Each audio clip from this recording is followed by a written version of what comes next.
시청자 여러분 안녕하십니까? 뉴스앤 이슈 시작합니다. 먼저 오늘의 주요 뉴스부터 보시겠습니다. 정기국회 안에 처리되지 못한 내년도 예산안을 놓고 여야 줄다리기가 이어지고 있습니다. 법인세 인하가 여전히 최대 쟁점으로 뚜렷한 접점을 찾지 못하고 있는 정국, 여야 정책위 의장 모시고 해법 들어보겠습니다. 윤석열 대통령이 화물연대의 파업기간 불법 행위는 끝까지 책임을 묻겠다고 못 박았습니다. 주 52시간제 손질을 포함한 노동개혁과 함께 건강보험 개혁도 공식화했습니다. 서해 공무원 피살 사건을 수사하는 검찰이 노영민 전 대통령 비서실장을 소환 조사하고 있습니다. 서훈 전 국가안보실장을 구속 기소한 이후 청와대 윗선을 잇따라 조사하며 추가 수사의 고삐를 조고 있습니다. 미국의 1년 뒤 기대 인플레이션율이 5.2%로 지난해 8월 이후 최저치를 기록했습니다. 물가 정점론에 힘이 실리고 내년 말이면 물가가 잡힐 것이라는 기대감에 뉴욕 증시는 일제히 상승 마감했습니다. 신임 진실화해위원회 위원장에 취임한 김광동 위원장이 과거 논문 등에서 5.18 민주화 운동에 북한군이 개입했을 가능성이 있다고 평가한 사실 등이 드러나며 논란이 일고 있습니다. 과거사 진실규명이 제대로 될 수 있을지 관련 단체들의 비난과 우려 목소리가 커지고 있습니다. 취재기자와 함께 자세히 짚어봅니다. 오늘 수도권을 비롯한 중부지방을 중심으로 많은 눈이 예보된 가운데 올겨울 들어 처음으로 황사가 나타났습니다. 밤부터는 영하 10도 안팎의 한파가 예상돼 빙판길 미끄럼 사고와 함께 동파 사고가 우려됩니다.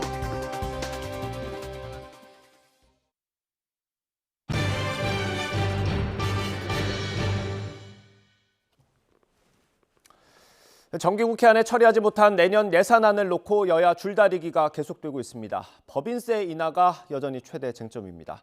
국회 취재기자 연결해서 자세히 들어보겠습니다. 조성호 기자. 네, 국회입니다. 네, 예산안 협상 어떻게 진행되고 있습니까? 네, 김진표 국회의장이 제시한 예산 처리 시한까지 불과 이틀 남았는데 여전히 절충점을 찾지 못하고 있습니다. 국민의힘 주호영 원내대표는 법인세 최고 세율 인하를 민주당이 반대하는 것에 대해 당 정체성과 이념 관련 문제라고 하니까 협상이 한 발자국도 못 나간다며 이렇게 지적했습니다.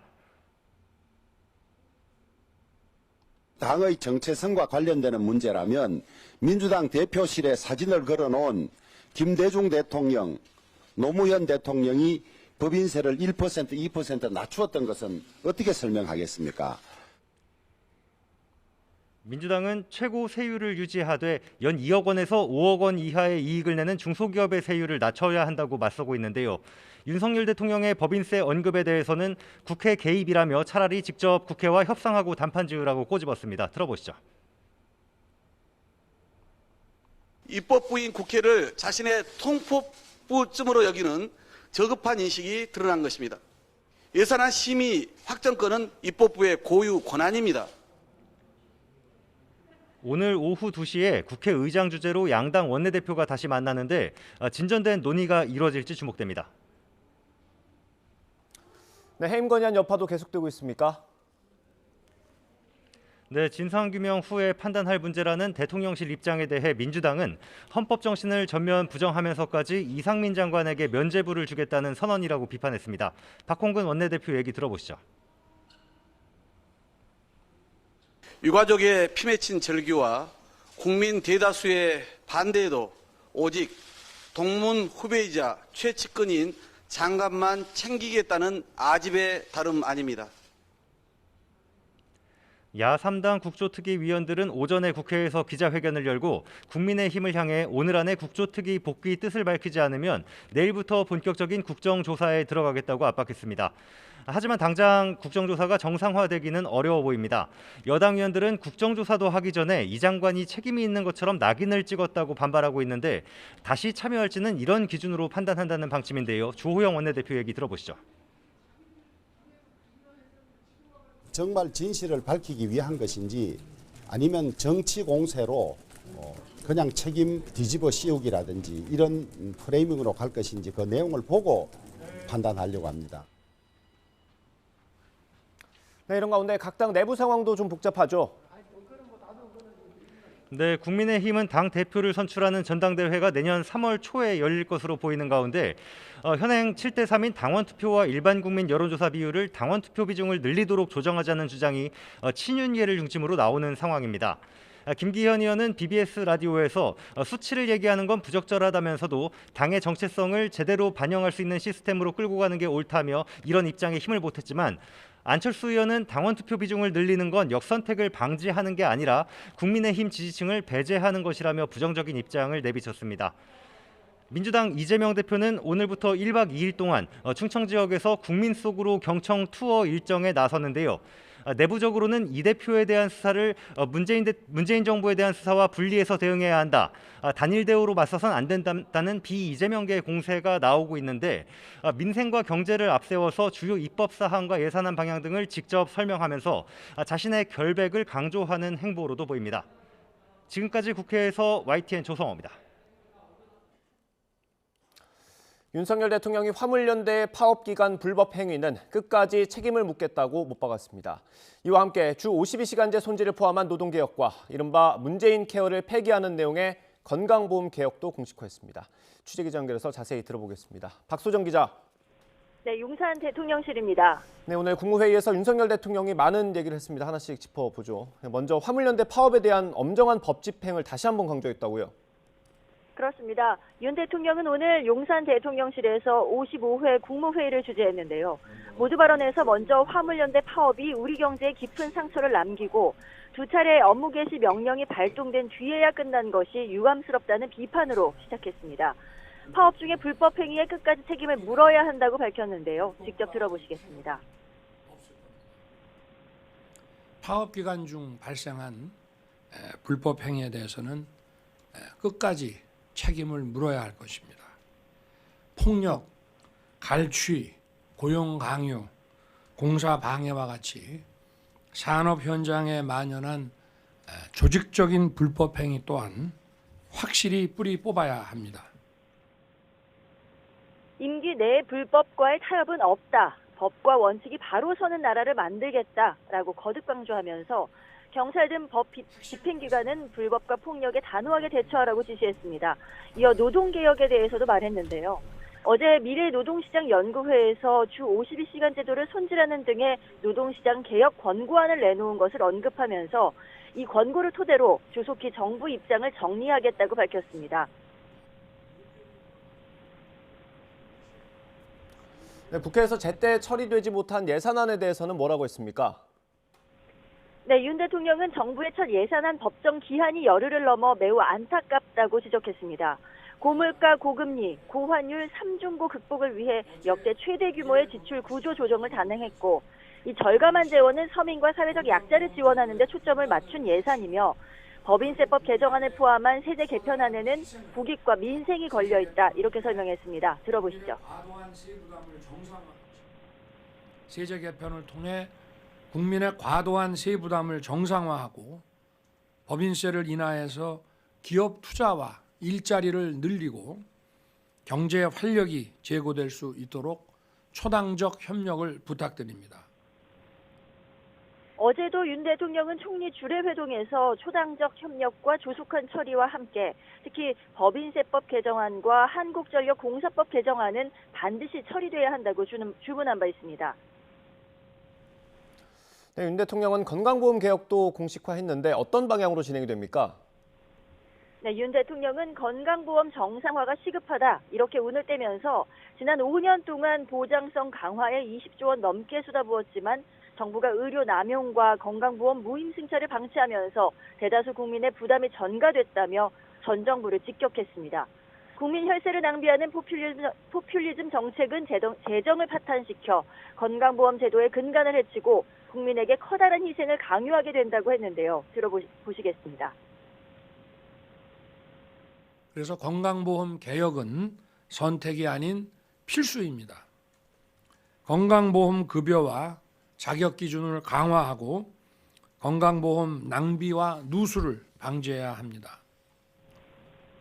건보 지속 가능성을 제고하고 중증 질환 치료와 필수 의료를 강화할 것이라고도 덧붙였습니다. 절감된 재원으로는 의료 사각지대에서 고통받는 분들을 지원할 것이라는 설명인데요. 건강보험 보장을 확대하는 이른바 문재인 케어를 폐기하겠다는 선언입니다. 앞서 보건복지부도 지난 8일 초음파와 자기 공명 영상, MRI 검사에 대한 건강보험 보장을 축소하고 본인 부담 상한제 혜택도 줄이는 등 건보 재정 낭비를 막겠다는 방안을 발표했습니다. 지금까지 김산 대통령실에서 YTN 박소정입니다. 서해 공무원 피살 사건을 수사하는 검찰이 노영민 전 대통령 비서실장을 불러서 조사하고 있습니다. 지난주 서훈 전 국가안보실장을 구속 기소한 뒤에도 청와대 윗선을 향한 추가 수사에 고삐를 죄고 있습니다. 취재기자 연결합니다. 나혜인 기자. 네, 서울중앙지방검찰청입니다. 네, 노영민 전 실장이 언제 출석했습니까? 네, 비공개로 출석을 해서 기자들에게 목격되지는 않았습니다. 하지만 오전부터 서해 공무원 피격 사건을 수사하는 서울중앙지검 공공수사 1부에서 피고 발인 신분으로 조사받고 있는 것으로 확인됐습니다. 검찰은 노 전 실장을 상대로 재작년 9월 해양수산부 공무원 고 이대준 씨가 피살됐을 때 청와대의 대응 과정을 확인하는 것으로 전해졌습니다. 노 전 실장은 지난 10월 이미 재판에 넘겨진 김홍희 전 해양경찰청장 등과 함께 고인의 유족에게서 직권남용 등의 혐의로 고발됐습니다. 역시 지난주 구속 기소된 서훈 전 국가안보실장 등과 함께 사건 당시 국가정보원과 국방부의 첩보 삭제와 이른바 월북몰이에 관여했다는 혐의입니다. 앞서 노 전 실장은 탈북어민 강제북송 사건으로 한 차례 검찰 조사를 받았었는데 2달 만에 서해 사건으로 다시 검찰에 출석했습니다. 검찰은 지난주 당시 청와대 안보개통 책임자였던 서훈 전 안보실장과 김홍희 전 해경청장을 먼저 재판에 넘기면서도 추가 수사할 부분이 남아있다고 여지를 남겼습니다. 피살 사건 직후 국가정보원과 국방부에서 이뤄졌다는 첩보 삭제 의혹이 대표적입니다. 검찰은 일단 고 이대준 씨 피살 직후에 소집된 청와대 관계장관 회의를 기점으로 관련 첩보들이 삭제됐다고 보고 있습니다. 당시 회의에는 노 전 실장도 참석했기 때문에 오늘 조사에서도 검찰은 이 부분을 중점적으로 캐물을 것으로 보입니다. 또 노 전 실장은 당시 서훈 실장과 함께 사건 발생부터 초기 조사 결과를 문재인 전 대통령에게 대면 보고한 당사자이기도 합니다. 따라서 당시 문 전 대통령에게 보고한 내용과 어떤 지시를 받았는지도 조사 대상에 포함될 것으로 전망됩니다. 검찰은 앞서 서훈 전 실장이 구속영장 심사 때 사본으로 제출했던 대통령 보고 문건 등을 확인하고자 대통령 기록관 압수수색도 재개했습니다. 노 전 실장은 앞서 서 전 실장, 박지원 전 국정원장 등과 합동 기자회견에서 검찰의 월북몰이 주장은 논리도 근거도 없는 마구잡이식 보복이라고 반박했습니다. 하지만 검찰은 문재인 정부 청와대가 비난을 피하고자 사건을 은폐하고 근거가 부족한데도 잦은 월북으로 몰아갔다고 이미 결론 내렸습니다. 내일은 역시 첩보 삭제 혐의로 고발된 박지원 전 국정원장도 피고 발인 신분으로 불러 조사할 계획입니다. 지금까지 서울중앙지검에서 전해드렸습니다. 이태원 참사를 수사하는 경찰청 특별수사본부가 헬로윈 정보 보고서 삭제에 연루된 경찰 정보라인 3명을 오늘 검찰에 넘겼습니다. 특수부는 또 참사의 1차적인 관리 책임이 있는 경찰과 소방, 구청과 서울교통공사 등 기관 피의자들에 대한 구속영장을 일괄적으로 신청하는 방안도 검토하고 있습니다. 현장에 취재기자 나가 있습니다. 김태원 기자. 네, 경찰청 특별수사본부입니다. 네, 특수본 출범 이후 첫 피의자 송치인데 어떤 혐의가 적용됐습니까? 네, 특수부는 오늘 오전 10시쯤 박성민 전 서울경찰청 공공환경정보외사부장과 용산경찰서 전 정보과장을 서울 서부지방검찰청에 넘겼습니다. 2명 다 지난 5일 구속된 상태인데요. 박 전 부장은 일선경찰서 정보과장에게, 용산서 전 정보과장은 부하 직원에게 헬로윈 정보보고서를 삭제하라고 지시한 혐의를 받습니다. 특수부는 또 용산서 전 정보과장의 지시를 받아 정보보고서를 직접 삭제한 정보과 직원도 증거를 없앤 혐의로 불구속 송치했는데요. 지난달 1일 특수본이 출범한 뒤 피의자 수사를 마무리해 송치한 건 이들 3명이 처음입니다. 다만 특수본은 전 용산서 정보과장의 경우 입건할 때 적용한 직권남용 혐의는 적용하지 않기로 했습니다. 용산서 전 정보과장 등이 감찰과 압수수색에 대비해 보고서를 삭제한 건 규정에 따른 일반적인 직무 범위를 벗어나는 만큼 죄가 성립하기 어렵다고 본 겁니다. 네, 오늘 특수본 수사 상황도 자세히 짚어주시죠. 네, 오늘 특수본이 불러 조사하는 주요 피의자는 없습니다. 용산경찰서와 용산소방서 직원들에 대한 참고인 조사만 이어가고 있는데요. 경찰과 소방, 구청과 교통공사 등 참사 전후 상황을 관리할 책임을 지는 기관 피의자들에 대해 이르면 이번 주 일괄적으로 구속영장을 신청하기 위한 준비 과정으로 풀이됩니다. 애초 특수본은 경찰 피의자들에 대한 신병을 확보한 뒤 다른 기관 피의자들에 대해서도 차례차례 구속영장을 신청할 계획이었는데요. 그러나 기관별 수사가 마무리 단계에 접어든 가운데 여러 피의자들의 혐의가 모여 참사의 원인이 된다고 판단한 만큼 따로 신청할 필요 없이 일괄 신청하기로 방침을 바꾼 겁니다. 참사 원인을 규명할 핵심 피의자로 꼽혔던 이임재 전 용산경찰서장 등이 지난 5일 구속을 피하게 되면서 윗선으로 수사를 확대하는 것도 더뎌질 수 있다는 우려가 나오자 구체적인 성과를 내려는 의도로도 읽힙니다. 구속영장이 한 차례 기각된 이임재 전 서장과 용산서전 112 상황실장에 대한 영장을 재신청하면서 동시에 박혜영 서울 용산구청장과 최성범 용산소방서장, 이태원 역장 등의 신병 확보도 시도하는 방안이 유력해 보입니다. 특히 특수본이 이 전 서장의 참사 현장 도착 시각을 실제보다 40여 분 이르게 상황 보고서에 적은 용산서 직원을 추가로 입건한 만큼 이 전 서장의 허위 공문서 작성 혐의를 추가해 구속 필요성을 강조할 걸로 보입니다. 지금까지 경찰청 특별수사본부에서 전해드렸습니다. 내년부터 1살 이하의 아기를 키우는 부모에게 월 최대 70만 원의 부모 급여가 지급됩니다. 정부가 가정과 어린이집의 양육 지원을 강화하는 중장기 보육 기본 계획을 발표했습니다. 취재기자 연결해서 자세히 알아보겠습니다. 기정훈 기자. 예, 사회 2부입니다. 네, 내년부터 부모 급여가 지급된다고요? 예, 내년 1월 바로 다음 달부터입니다. 첫돌이 안 된 아기가 있는 부모에게 월 70만 원, 돌이 지난 만 1세 아기의 부모에는 월 35만 원의 부모급여가 지급됩니다. 정부가 오늘 발표한 제4차 중장기 보육 기본 계획에 담긴 내용입니다. 내년부터 2027년까지 5년 동안 계획인데요. 아시다시피 우리나라의 출산율은 2021년에 0.81명, 현재 0.7명대로 추산되며 초저출산율이 장기화하고 있습니다. 이런 가운데 영유아 보육의 사회적 책임이 강조되면서 부모급여 도입을 통해 출산 초기 가정의 소득을 두텁게 보존해주자는 것입니다. 도입 1년 뒤인 2024년부터는 금액을 인상해 만 0세와 1세 아기의 부모에게 각각 월 100만 원과 50만 원을 지급합니다.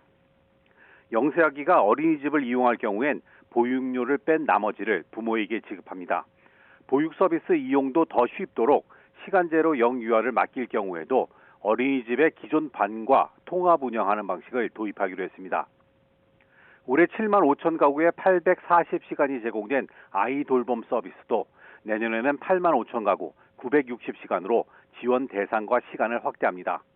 어린이집을 평가하는 방식도 정부 주도가 아닌 부모와 교직원이 참여하고 컨설팅까지 연계하는 방식으로 바꿔 보육 서비스 수준의 자율적 향상을 유도하기로 했습니다. 또 현재 어린이집 원장과 학부모만 열람할 수 있도록 되어 있는 어린이집 CCTV를 보육 교직원도 직접 열람할 수 있는 근거를 마련하고 아동학대 예방 등 아동의 건강과 안전을 위한 관련 교육 이수 관리를 강화합니다. 보육교사 양성 체계도 손을 봅니다. 현재는 일정 기준 학점을 이수하면 보육교사 자격을 취득할 수 있었는데 보육교사의 전문성과 역량을 높이기 위해 학과제 방식으로의 전환을 검토합니다. 정부는 국공립 어린이집도 계속 늘려서 현재 37% 수준인 공공보육 이용률을 2027년까지 50% 이상으로 올리고 지역별 편차도 줄이겠다고 밝혔습니다. 지금까지 사회 2부에서 YTN 기정훈입니다. 코로나19 신규 확진자 수가 겨울 재유행 이후 최다를 기록했습니다. 실내 마스크 해제 여부를 논의하는 방역 당국의 고심도 깊어지고 있습니다. 취재기자 연결합니다. 김현아 기자. 네, 사회 2부입니다. 네, 겨울 재유행 시작 이후에 8만 명대가 나온 건 이번이 처음인 거죠? 네, 오늘 코로나19 신규 확진자 수는 86,852명입니다. 지난주 화요일이죠. 12월 6일에 신규 확진자 수가 7만 7천여 명으로 겨울 재유행 이후 가장 많았는데 10,000명 가까이 증가한 겁니다. 9월 14일 이후 약 석 달 만에 가장 많은 숫자고 화요일 기준으로도 9월 6일 이후 14주 만에 가장 많습니다.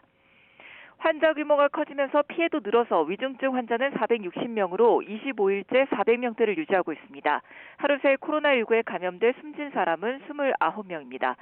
코로나19 겨울 재유행 규모가 반등하는 가운데 청소년층에선 독감 유행 비상등이 켜졌습니다.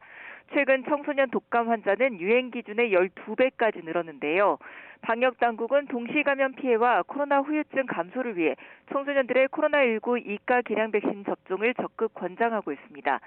12세 이상 18세 미만 청소년 2가 백신 접종이 시작된 첫날인 어제 접종자는 281명으로 집계됐습니다. 겨울 재유행이 이어지고 동절기 백신 접종률은 여전히 저조한 가운데 모레인 15일엔 실내 마스크 해제 기준에 대한 전문가 공개 토론회가 열립니다. 일부 지자체 요구에도 지금 상황에선 방역 완화 여력이 커 보이지는 않는데 다만 방역 피로감이 커지면서 실내 마스크 착용에 대한 실효성 논란은 계속될 전망입니다. 지금까지 사회 2부에서 YTN 김연아입니다.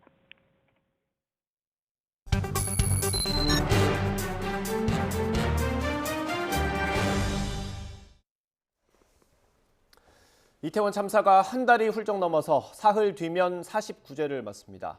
이상민 장관의 해임 건의안이 통과됐지만 윤석열 대통령은 사실상 거부했습니다. 책임을 묻기 위한 윗선 수사가 더디다는 비판이 나오는 가운데 협의회를 꾸린 유족들의 목소리가 갈수록 커지고 있습니다. 유가족 협의회 입장 들어보겠습니다. 협의회 준비위원으로 참여한 최경아 위원 전화로 연결돼 있습니다. 위원님 나와 계시죠? 네, 안녕하세요. 네, 일단 그 유가족 협의회 활동을 하시는 건 아무래도 소중한 누군가를 잃으셨기 때문일 것 같습니다. 이 활동을 하시게 된 이유가 있습니까? 네, 누군가는 반드시 앞에서 일하는 사람이 있어야 된다고 생각하고 또 생각보다 많은 분들이 사실 지방에 계시고 자녀분들만 서울에 올려보내서 이런 참사를 겪었는데 저래도 나서야 된다고 생각해서 참여하게 됐습니다. 네. 아픈 마음으로 협의회 활동에 나서게 되신 거고요. 협의회에서 요구하시는 것들이 몇 가지가 있습니다. 국회나 수사기관에서 진행되는 것들도 있는데 하나하나 좀 들여다보겠습니다. 먼저 협의회 출범과 동시에 이상민 장관의 파면을 요구하셨거든요. 어떤 배경인지부터 설명을 해주실까요? 예, 저희가 이상민 장관의 파면을 한 목소리로 요구하고 있는데요. 네. 저희들은 모두 158명의 자식들을 안전하지 못한 나라에서 빼앗겼습니다. 그냥 빼앗긴 것도 모자라서 이태원 바닥에서 다들 알고 계시지만 산 사람, 또 살릴 수 있는 사람들이 있었는데 재난안전을 책임지는 행안부 장관은 그때 뭐하고 계셨는지 정말 너무 답답하고 우리가 잘 알고 있는 것처럼 팽목항이라도 쫓아가셨어야 될 분이 지금도 본인은 책임이 없는 것처럼 한 발 물러서 있는 것이 너무 답답하고요. 그래서 저희들은 이상민 장관의 해임을 이렇게 한 목소리로 요구하고 있습니다. 네. 예, 그 야당 주도로 해임 건의안이 국회를 통과하긴 했습니다. 그런데 윤석열 대통령은 사실상 거부권을 행사한 것 같고요. 어떻게 보셨습니까? 네, 오늘도 계속 뉴스를 보면 진상이 다 가려진 후라는 답변을 앵무새처럼 하고 계신데 결국 소나기만 피하자는 그런 정부의 태도라고 생각합니다. 예. 세월호 진상 조사가 명백하게 가려졌나요? 결국은 네 책임 내 책임 따지면서 국민을 재난으로부터 보호하지 못한 대통령의 책임인데 진상을 일단 가리라고 하시는 거는 아닌 것 같고요. 한덕수 총리가 참사 이후 국가는 없었더라는 그런 고백적인 말씀을 하셨는데 예전 그 윤석열 후보 시절에 말씀을 들어보면 예. 참모 뒤에 숨지 않는 대통령이 되겠다고 그렇게 당당하게 말씀하셨잖아요. 예. 참모 뒤에 숨어서 진상조사만을 말씀하실 것이 아니라 정말 해야 될 일을 하셨으면 좋겠습니다. 네. 그 좀 연장선상에서 어제 대통령실 입장을 보면 철저하고 엄정한 수사를 통해서 진실을 가려내는 게 유가족에 대한 최대의 배려이자 보호다. 어떤 것도 이보다 앞설 수 없다라고 했는데 그러니까 유가족을 위한 판단이라는 거거든요. 유가족 입장에서 들으셨을 때 어떻습니까? 네, 저도 유가족 입장이라는 말이 정말 뭔지를 모르겠고요. 저는 그런 생각이 들더라고요. 어떤 아이가 누구한테 맞았는데 그 때린 아이를 네. 선생님이 담임 선생님이 감싼다면 그 아이의 그 상실감이 얼마나 클까요? 그 아이를 야단치고 뭐가 정말로 제대로 된 그 가르침인지 교육인지를 하셔야 될 분이 계속 이상민만 껴안고 이 정부를 지키겠다고 하는 그걸 정말 도저히 이해를 할 수가 없어요. 네, 언론 보도를 보셨겠지만 대부분 이제 사실상 거부라는 표현을 많이 썼습니다. 그 정도로 이제 어제 브리핑이 명확하지 않았던 건데 출입 기자들이 거부냐 아니냐 이걸 거듭 물었는데 대통령실 관계자는 진상이 가려진 후에 판단할 문제라고만 언급을 했습니다. 이걸 놓고 이제 전략적 모호성이다 이런 분석까지 있는데 대통령실이 이런 입장을 보이는 건 왜 그렇다고 보십니까? 아까도 말씀드린 것처럼 시간이 지나면 유가족들도 뭐 가슴도 꾸덕꾸덕해질 테고 또 많이 안정도 되고 진정도 될 거라고 생각하시겠지만 절대로 그렇지 않습니다. 자식을 앞세웠다는 건 정말 인간이 받을 수 있는 최대의 형벌이라고 생각합니다. 이게 어떻게 시간이 지난다고 해결이 되겠어요. 그냥 할 수 있는 진상조사 이것은 아니라고 생각합니다. 네. 정말 나서주셔서 또 행안부 장관의 책임을 엄정하게 물었으면 좋겠습니다. 보다 적극적인 태도를 요구하고 계신 거고요. 네. 해임 건의안이 받아들여질 가능성은 지금 현재 상태로서는 많이 낮아 보이고요. 남은 건 탄핵안입니다. 국회에서 이것까지 추진돼야 한다고 보십니까? 네, 저는 뭐 탄핵까지 가지 않도록 윤석열 차가 브레이크를 밟았으면 좋겠다고 생각합니다. 네. 이상민 장관의 해임은 저희 유가족들에게 정말 큰 어떤 아까도 말씀드린 것처럼 때린 애를 벌 주는 그런 위안이 되는 거라고 생각하거든요. 네, 지금 이태원 참사 유가족 협의회 준비위원 최경화 준비위원과 저희가 전화로 인터뷰를 전해드리고 있습니다. 국회 국정조사도 좀 삐걱거리고 있습니다. 여러 현안과 얽히면서 이게 여당에 참여하지 않을 수도 있다는 의사를 표시했는데 하실 말씀이 좀 많으실 것 같습니다. 네, 국정조사가 지금 뭐 일어날지 파행이 될지 너무나 걱정되지만 그 경찰 조사로 밝혀질 수 없는 여러 가지 진실을 밝혀내는데 국정조사만큼 꼭 필요한 건 없다고 생각해요. 예. 이런 큰 재난을 맞아서 국정조사를 통해서 앞으로 일어나지 않을 사고 대책을 마련할 수 있다고 생각을 하거든요. 그래서 국정조사를 꼭 해주셨으면 좋겠는데 저희가 국정조사 특조위에 지난번에 저도 참석을 했지만 네. 그때 여당 의원 7명은 불참을 하셨더라고요. 그리고 당연히 이 일이 지금 야당의 일이 아니잖아요. 네. 여당의 일인데 다들 불참을 하셨고 저희가 처음에 유가족들이 모여서 정진석 명칭은 잘 모르겠네요. 그분 통해서 한 7, 8분의 국민의힘 의원들을 만나러 갔는데 그때도 어떤 저희들에 대한 태도가 굉장히 싸늘한 거를 저희는 느꼈어요. 네. 압니다. 그리고 뭐 저희와 대담 중에 뭐 똑같이 핸드폰을 보시고 좋으시고 중간에 나가시는 분들도 있었고 저희의 간절한 마음은 어떤 담아두지 않는 그런 거를 많이 느꼈어요.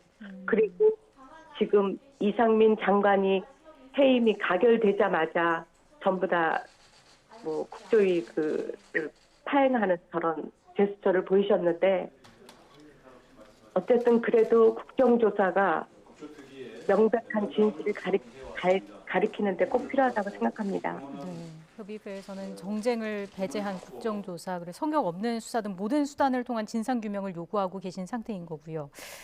여당 일부에서는 이태원 참사나 유가족 협의회가 정치적으로 악용될 수 있다는 주장까지 나왔습니다. 이 얘기 처음에 접하셨을 때 어떤 생각이 드셨을까요? 네, 저희가 그 협의회 창립하는 날 제가 4시 몇 분쯤 그 기사를 보고 너무 깜짝 놀랐는데 네. 정말 답답한 마음에 권성동 의원님께 한번 여쭙고 싶더라고요. 진짜 그분의 딸이 이태원에서 선체로 죽음을 맞이했다면 그렇게 그냥 그런 훈수 아닌 훈수를 하실 수 있는지, 정말 저희들이 도와달라고 국힘을 찾아서 그렇게 목소리를 낼 때는 외면하더니 도와준다는 정치단체와는 담합하지 말라. 사실 저희는 누구나 다 처음 경험이지만 이런 경험을 해본 사람이 어디 있겠어요. 예. 저희가 모여있으면 많은 분들이 명함도 주고 도와주겠다고 손길을 뻗치지만 이거를 밀어내야 되는지 받아들여야 되는지 그 판단도 할 수 없을 정도로 저희는 너무나 지금 힘들거든요. 네. 예. 그런데 사실 처음부터 이 참사가 일어날 때부터 생각을 해보면요. 그냥 그 맥락이 팔로잉 된 것 같은 그런 발언이라고 저는 생각을 해요. 뭐 위패 없는 분향소, 사진도 없는 분향소, 그다음에 참사 희생자 명단 발표는 폐륜이라고 얘기를 했고 행안부 장관이 유가족의 연락처는 모른다라고 얘기를 했어요. 네. 그런데 권성동 의원이 이번에 그런 정치적 단합, 뭐 정쟁과 횡령의 수단이 돼서는 안 된다라는 게 결국은 기승전결처럼 모여서 아무것도 하지 말라는 거죠. 목소리도 내지 말고 단합하지도 말고. 그런데 권성동 의원의 일이었으면 그렇게 말씀하시겠냐고요. 네. 예. 뭐 정치권 그리고 국회만큼 경찰 수사 상황도 좀 답답합니다. 사실 성과라고 할 만한 게 아직 없어 보이긴 하는데 앞으로 어떤 방향으로 가야 한다고 생각하십니까? 네. 이미 경찰수사본부가 너무나 지지부진하다는 건 저희 유가족뿐만이 아니라 이 사건을 바라보는 국민들도 참 답답하게 생각될 겁니다.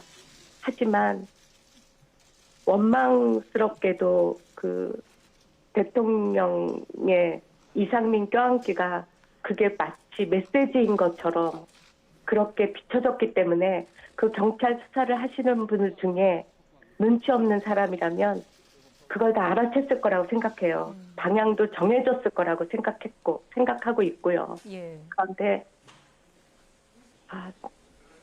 정말 성의 있는 진짜 명백하게 가리고 무엇이 진실인지 이게 설사 이거는 네가 일을 하면서 큰 잘못을 저질렀어라고 공격을 받아도 그 책임은 질 줄 알아야 대한민국 공무원이 있지 않나요? 자기가 대한민국 공무원으로서 일을 부실하게 해서 잘못 책임이 돌아온다고 해도 감내해야 되는 거 아닌가라는 생각을 했어요.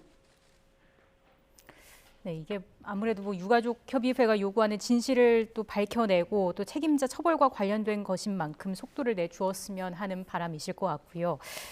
마지막으로 이제 사흘 뒤면 이태원 참사 유가족들이 이제 그 추모제를 연다고 들었습니다. 이 자리에서 그 사진과 이름이 담긴 위패를 공개한다고 들었습니다. 맞습니까? 네, 맞고요. 그 저희들이 참사를 겪고 뭐 시신 인양조차 인원수 체크를 이유로 내주지 않는 말도 안 되는 상황에서 정말 정신없이 장례를 다 치렀거든요.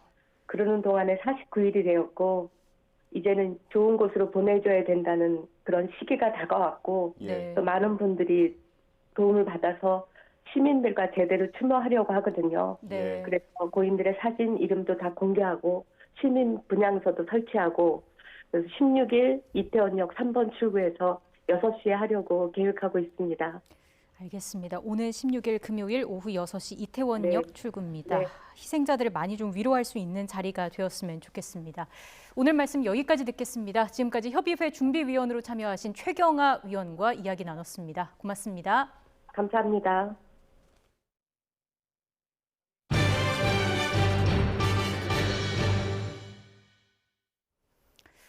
명품을 싸게 판다고 사람들을 모아놓고 상품권 깡투자를 권유한 뒤에 돈을 가로챘던 쇼핑몰 대표가 긴급 체포됐습니다.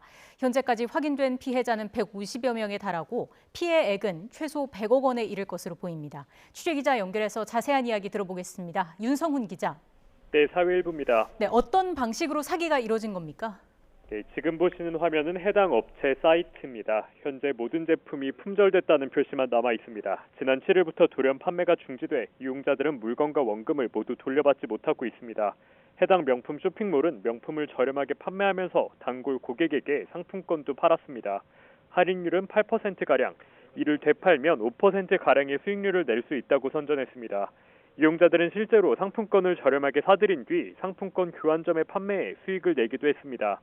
이후 업체 대표는 번거롭게 상품권 교환점에 방문하지 않아도 자신에게 돈을 입금하면 은행 이자보다 높은 5%의 수익을 붙여 되돌려준다며 고객들과 거래를 이어갔습니다.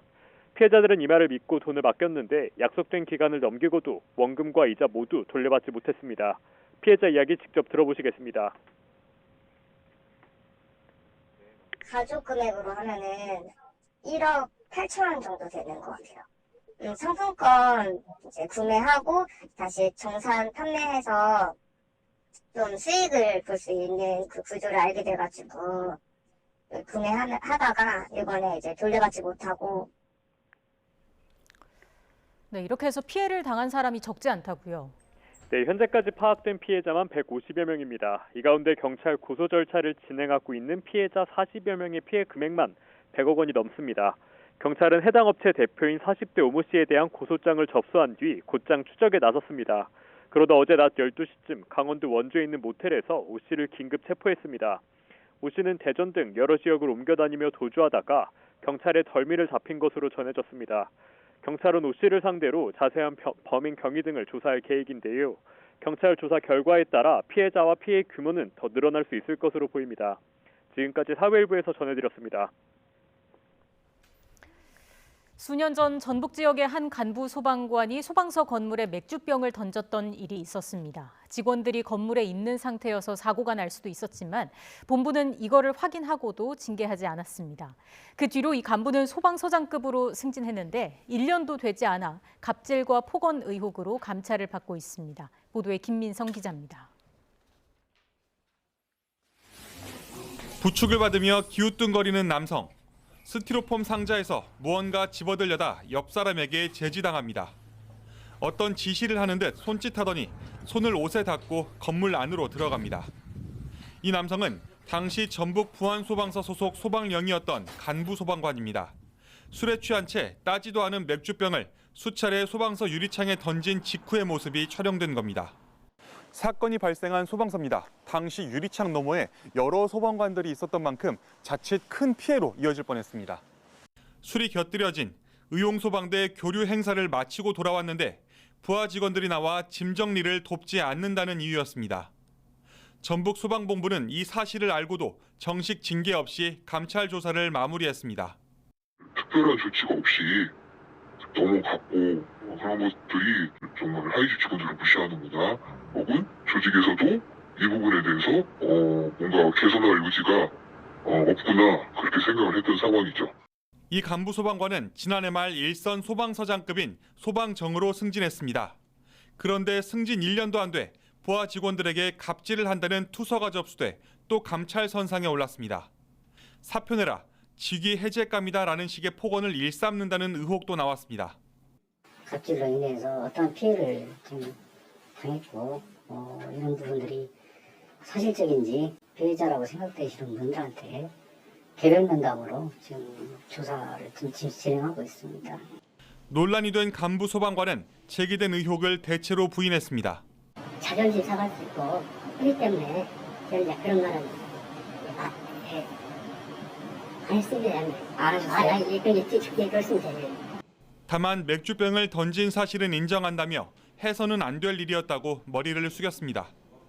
감찰 조사가 진행 중인 가운데 피해 직원 일부는 경찰에 수사를 의뢰할지 고민하는 것으로 전해졌습니다. YTN 김민성입니다. 현재 충청과 전북 지역을 중심으로 산발적인 눈이 내리고 있습니다. 지금은 눈이 다소 약하지만 오후부터는 눈발이 굵어지면서 중부지방에 강하고 또 많은 눈이 예상되는데요. 특히 충북 제천과 강원 남부에는 대설주의보도 내려졌습니다. 앞으로 경기 남부와 강원 남부, 충청 북부에 최고 10cm 이상의 큰 눈이 예상되고요. 서울과 인천 등 그 밖의 지역에도 1에서 5cm의 눈이 내려 쌓이겠습니다. 서울 등 내륙 지역은 오늘 퇴근길 무렵부터 눈이 잦아들겠지만 서해안을 중심으로는 내일 오전까지 눈이 이어질 것으로 보입니다. 눈 피해가 발생하지 않도록 대비를 철저하게 해주시기 바랍니다. 여기에 겨울 황사까지 말썽입니다. 현재 대부분 지역의 미세먼지 농도가 나쁨에서 매우 나쁨 수준을 보이고 있고요. 곳곳으로 미세먼지 특보도 발령 중입니다. 특히 서울은 300 마이크로그램을 웃돌면서 올해 첫 미세먼지 경보가 내려졌는데요. 황사용 마스크를 꼭 착용해 주시기 바랍니다. 황사는 늦은 오후 찬바람이 강해지면서 점차 해소되겠지만 날은 무척 추워지겠습니다. 현재 중부와 남부 일부 지역에 한파특보가 다시 내려졌고요. 오늘 서울 낮 기온은 3도, 대전 6도, 대구는 8도로 어제보다 1에서 3도가량 낮겠고 찬바람이 불며 체감 추위는 더 심하겠습니다. 내일은 전국적으로 영하 10도 안팎의 강력 한파가 찾아오면서 올겨울 들어 가장 추운 날씨를 보이겠습니다. 추위 대비도 철저하게 해주시기 바랍니다. 날씨였습니다. 서울을 포함한 조정지역에서 종합부동산세 중과세율이 적용되는 다주택자의 기준이 3주택으로 높아질 전망입니다. 기본 공제 금액도 6억 원에서 9억 원으로 올라갑니다. 자세한 내용은 오인석 기자가 정리했습니다. 여야가 종부세법 개정안에 상당한 의견 접근을 이뤘습니다. 먼저 종부세 다주택자의 범위를 3주택 이상으로 규정했습니다.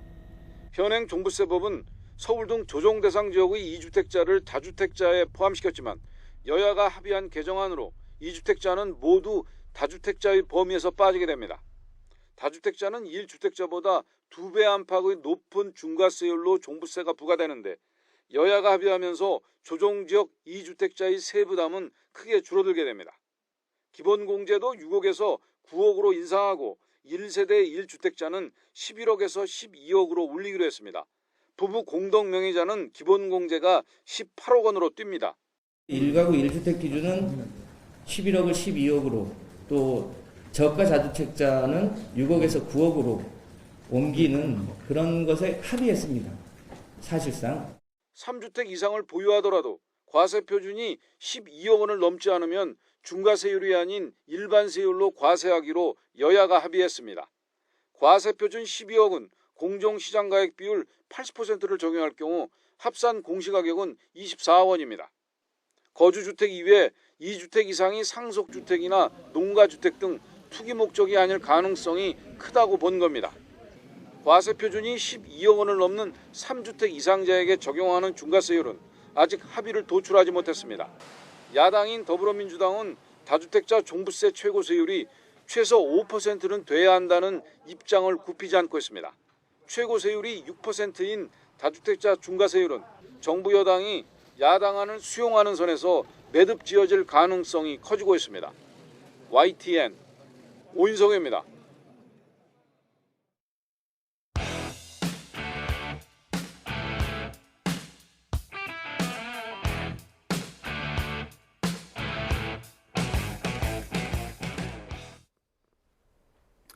김진표 국회의장이 제시한 예산안 심사 시한이 이제 이틀 앞으로 다가왔습니다. 하지만 여전히 여야는 접점을 찾지 못하고 있습니다. 오늘 이 시간에는 특별히 여야의 정책위의장 두 분 모시고 예산안 쟁점 위주로 짚어보겠습니다. 성일종 국민의힘 정책위의장, 김성환 더불어민주당 정책위의장 두 분과 함께합니다. 어서 오십시오. 네, 안녕하십니까. 이렇게 두 분을 모실 수 있는 게 흔한 일은 아닌 것 같습니다. 오늘 아주 의미 있는 토론이 됐으면 좋겠습니다. 말씀드린 대로 예산안 위주로 살펴볼 텐데 오늘 윤석열 대통령이 국무회의에서 예산안 관련된 언급을 했습니다. 준비된 내용 먼저 들어보고 대담 시작하겠습니다. 현재 국회에서는 내년도 예산안이 논의되고 있지만 정부의 첫 예산안 법정 기한이 열흘이 넘게 지나가서 매우 안타까운 마음입니다. 정부는 고물가, 고금리, 고환율이라는 삼중고의 경제 위기 극복을 위해 역대 최대 규모의 지출 구조 조정을 단행해서 건전 재정으로 전환하고 절감한 재원은 철저하게 서민과 사회적 약자를 지원하고 경제 회복을 시키는 데 초점을 맞춰 예산을 편성했습니다. 그리고 예산 부수 법안으로 지정된 세제 개편안에는 우리의 국익과 민생의 사활적 이익이 걸려 있습니다. 세제 개편을 통해 국민의 과도한 세부담을 정상화하고 법인세를 인하해서 기업 투자와 일자리를 늘리고 경제 활력이 제고될 수 있도록 초당적 협력을 부탁드립니다.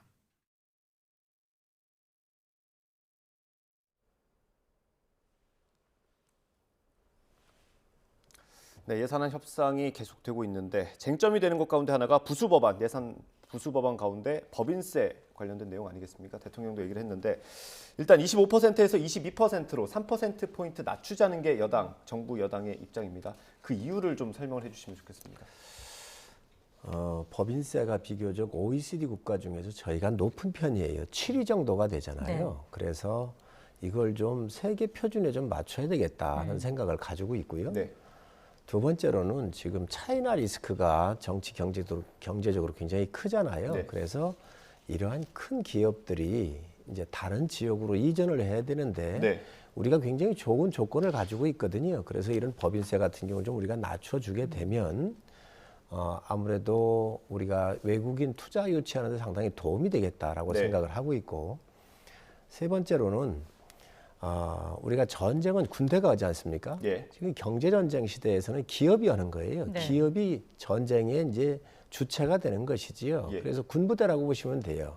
경제전쟁에 있어서는 군부대가 기업이다 이렇게 이해하시면 되는데, 이게 세계하고 경쟁할 수 있도록 비교적 좀 맞춰줘야 되겠다. 그런데 이런 기업들이 지금 현재 우리나라에 3천억 이상 과표 기준 3천억 이득이 3천억 이상 나는 이런 기업들이 한 103개 정도가 됩니다. 네.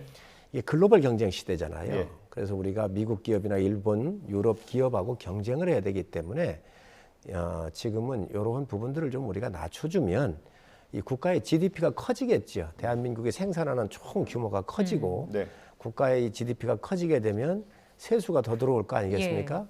그러니까 세금을 지금은 낮추어서 국가의 세금은 적게 들어오겠지만 GDP 규모를 커지게 되고 하면 다시 또 세금이 더 늘어나는 효과가 있기 때문에 또 일자리에 대한 또 그 많은 그 일자리에 대한 그 증하는 효과가 있을 거고요. 늘어나는 효과가 있을 거고, 그래서 이러한 측면에서 이 부분을 저희는 좀 25%가 높으니까 3% 좀 깎아서 22% 정도로 하자, 이런 말씀입니다. 민주당이 반대하는 이유도 같이 들어보겠습니다.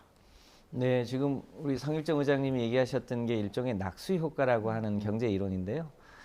경제 교과서에는 있지만 실제로 전 세계적으로 그게 증명되거나 실증된 적이 없고, 우리나라도 이명박 박근혜 때 이제 소위 줄푸세 해서 법인세를 낮췄는데 네. 그때도 사내 유보금만 늘어났고 투자나 일자리 효과는 별로 없었다는 게 실증적으로 증명이 됐습니다. 예.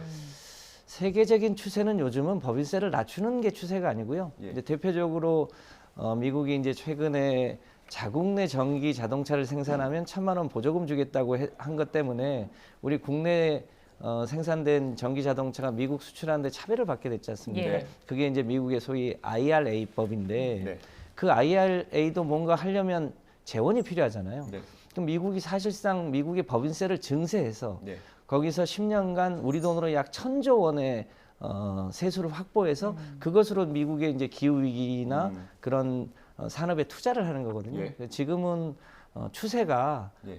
기업의 세금을 깎아주는 방식이 아니라 기후 위기나 경제 양극화를 막기 위해서 담세 가능한 기업의 부담을 일정하게 시킨다는 건데요. 예. 대한민국이 최근에 고금리 때문에 은행들은 돈을 많이 벌었습니다. 예. 또 고유가 때문에 정유사들이 돈을 많이 벌었어요. 이런 기업들이 한 100개쯤 있는 겁니다. 예. 그 기업들의 세금마저 깎아주면 예. 대한민국도 국가 운영을 해야 되잖아요. 국세의 20%가 법인세거든요. 네. 근데 그거 깎아주면 손은 무슨 돈으로 키울 거냐, 이런 걱정이 있는 겁니다. 예. 해당 기업들은 좋겠죠. 그러나 국가 운영을 위해서도 또 최소한의 우리나라의 그 담세 능력이 있는 거의 유일한 데가 대기업들이거든요. 예. 거기서 일정한 세금을 내는 것은 필요하다. 예. 이렇게 보고 있는 겁니다. 외국의 기업들이 이제 전쟁터에 나갈 때 비교적 이게 아주 세련되어 있는 최첨단의 기관총을 갖고 있잖아요. 근데 우리는 칼빈총 갖고 나간단 말이죠. 그렇기 때문에 기관총은 좀 기관총에 맞게 해줘야 되겠다. 이 부분을 좀 우리가 강조할 수밖에 없고, 네. 요게 이제 물론 민주당하고 저희 당하고 얘기하는 철학적 차이는 있습니다. 예. 네. 이제 우리 민주당에서는 초부자 감세다 이렇게 얘기를 하고 네. 계시고, 저희는 기업을 더 활성화시켜가지고 국가 GDP를 키워서 국민한테 되돌리겠다라고는 좀 성장의 중심을 둔 부분은 있죠. 네. 철학적 차이는 있는데 민주당에서도 김대중 대통령 때하고 노무현 대통령 때 법인세를 2% 1%를 내렸어요. 네. 그 경험이 있어요. 근데 지금 민주당에서는 이 법인세를 절대로 손을 못 대겠다는 거거든요. 초부자 감세이기 때문에. 그런데 예. 또 하나 보면 기업은 초부자가 아니에요. 여기는 법인입니다. 법인. 예. 그리고 예를 들어서 개인들이 배당을 많이 받아가지고 네. 뭐 배당 수익이 몇 천억씩 나오거나 몇백억씩 나오는 사람들은 이건 정말 초부자지요. 그렇기 때문에 이런 분들에 대한 증세한다고 한다면 저희가 뭐 막거나 그럴 생각이 없습니다. 네. 또 그 세율은 굉장히 높아요. 지금 한 절반 정도로 세금으로 가져가잖아요. 예. 국가에 내고 있으니까. 그런데 기업을 초부자라고 하는 것은 좀 문제가 있습니다. 기업은 초부자가 아닙니다. 예. 우리가 더 키워야 돼요. 예. 그래서 지금 중소기업이나 이런 기업을 중견기업의 유니콘 기업으로 네. 뭐 이렇게 자꾸 저희가 육성하려고 하는 정책들 내놓고 그러잖아요. 그래서 또 세계에 나가서 키우는 기업은 국내 상대가 아니고 예. 예를 들면 삼성전자라고 하면 미국의 뭐 다른 큰 기업들하고 경쟁을 하고 있는 거 아니겠어요? 그렇기 때문에 이런 거에 있어서는 우리가 좀 좀 기업이 경쟁력 강화를 하는 게 저는 맞다고 봐요. 이게 좋은 말씀이신데 우리나라 기업이 그 법인세 때문에 경쟁력이 떨어졌다는 보고서는 단 한 군데도 없습니다. 왜냐하면 이게 매출 기준으로 3천억이 아니고요. 한 해에 영업이익으로만 3천억 이상을 버는 기업이 그중에 일정액을 내는 건데 그것이 다른 나라랑 비교해서 특별히 많은 것도 아니고요. 그 기업 입장에서는 당연히 세금을 덜어주면 좋긴 하겠지만 전체 법인 중에 이 3천억 이상 법인이 내는 법인세 수가 전체 한 40% 정도 되는 겁니다. 유일하게 우리 이 나라에서 담세 능력이 있는 기업들이거든요. 그런 기업들마저 세금을 깎아주면 그야말로 국가 운영은 무슨 돈으로 할 거냐 이런 문제가 여전히 남고요. 실제로 영국도 그 트러스 총리가 취임하자마자 법인세 깎아주겠다고 했다가 44일 만에 총리직을 사임했잖아요. 그리고 또 유럽은 그런 기업들에게 오히려 횡재세를 걷어서 유럽의 더 어려운 사람들에게 나눠주겠다고 하는 게 세계적인 추세인데 유일하게 지금 국민의힘과 여당만 세계 추세랑 다르게 시대 추세랑 다르게 이 대기업 세금 깎아주겠다고 하니까 저희로서는 좀 세계랑 추세랑 너무 다르다 이런 말씀 드립니다. 의장님 아까 말씀하신 게 그 하나만 여쭤볼게요. 그 칼빈총 기관총 말씀하셔가지고요. 우리나라가 세계적으로 봤을 때 법인세가 높은 편은 맞는 거 아닙니까? 그게 이제 국세가 있고요, 지방세가 있습니다. 또 이제 우리로 치면 의료보험료나 이제 그 실업급여나 이런 걸 종합적으로 해보면요, 결코 우리 기업이 다른 나라의 주요 국가들에 비해서 많은 부담을 하고 있지 않은 게 객관적인 통계. 그러니까 준조세까지 다 하면 그렇게 높은 편은 아니다라는 설명이시고 하나만 더 여쭤. 죄송합니다. 그 아까 말씀을 해주셨는데 그 다른 나라와의 그 해외 기업들을 유치하는데 경쟁력이 좀 낮아질 수 있다라는 불안감이 있지 않습니까? 특히 대만 같은 경우는 거의 20%대로 돼 있는데 그건 어떻게 설명해 주실까요? 최근에는요, 기업의 유치의 핵심적인 요소가 법인세율이 아니고 그 지역의 재생에너지 비중이 얼마나 되느냐가 아주 핵심적인 문제입니다. 최근에는 유럽이 이제 탄소 국경세 제도를 도입하고 미국도 마찬가지로 지금 IRA법의 핵심이 자국에서 소위 재생에너지에 기반한 상품을 생산하라고 하는 거거든요.